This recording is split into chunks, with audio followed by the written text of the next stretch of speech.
TV Kadapa నుంచి. తిరుమల శ్రీవారి ప్రసాదంలో కల్తీ అంటూ వస్తున్న వార్తలపై నటుడు బాలాజీ స్పందించారు. చిన్నతనం నుంచి శ్రీవారిని దర్శించుకోవడం ఆనవాయితీగా వస్తుంది. గత ప్రభుత్వ హయాంలో తిరుమలలో అనేక అక్రమాలు చోటు చేసుకోవడం బాధాకరమని, స్వామివారి లడ్డు పవిత్రను మంట కలిపిన వారిపై చర్యలు తీసుకుని శిక్షించాలని నటుడు బాలాజీ పేర్కొన్నారు.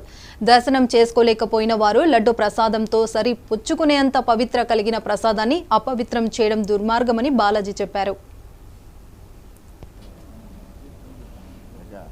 నీతి నిజాయితీ అనేది ఎప్పుడు కూడా నిలబడుతూనే ఉంటుంది. మనం ఎంత నీతిగా ఉంటామో అది లేటుగా అయినా కూడా అది అలాగే ఉంటుంది. నిజాయితీ లేనివాడు ఆ క్షణంలో గొప్పగా ఉండొచ్చు, అందరిలో మెప్పు పొందొచ్చు, తన స్వలాభం కోసం 10 మందిని మాటలు మభ్యపెట్టి తన మనుగడ సాగించుకొని తనేదో ఉన్న స్థాయికి ఎదగాలని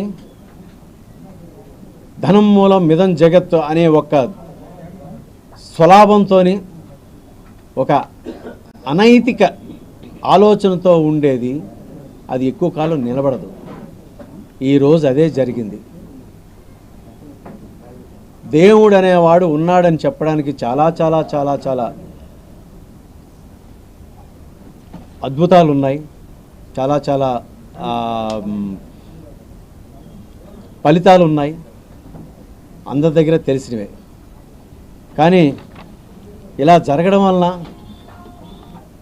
అసలు మొన్న నేను ఇంటికి లడ్డూ తీసుకెళ్ళా. మొన్న 10 రోజుల ముందు వచ్చి లడ్డూలన్నీ తీసుకెళ్తే ఈ విషయం తెలిసిన తర్వాత ఎవరికైనా ఇవ్వాలంటే భయం వేసింది.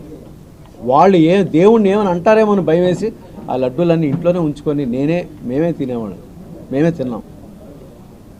అంత బాధ అనిపించింది అన్నమాట. అలాంటి వెంకటేశ్వర స్వామిని అడ్డం పెట్టుకొని అడ్డగోలుగా ఎవరేమనుకుంటే మాకేంటి, ఎవరు ఏం చేస్తే నేనే అనుకొని ఒక దుష్ట ఆలోచనతో ముందుకు వెళ్ళి ఇలాంటి చేయడం అనేది దిగమి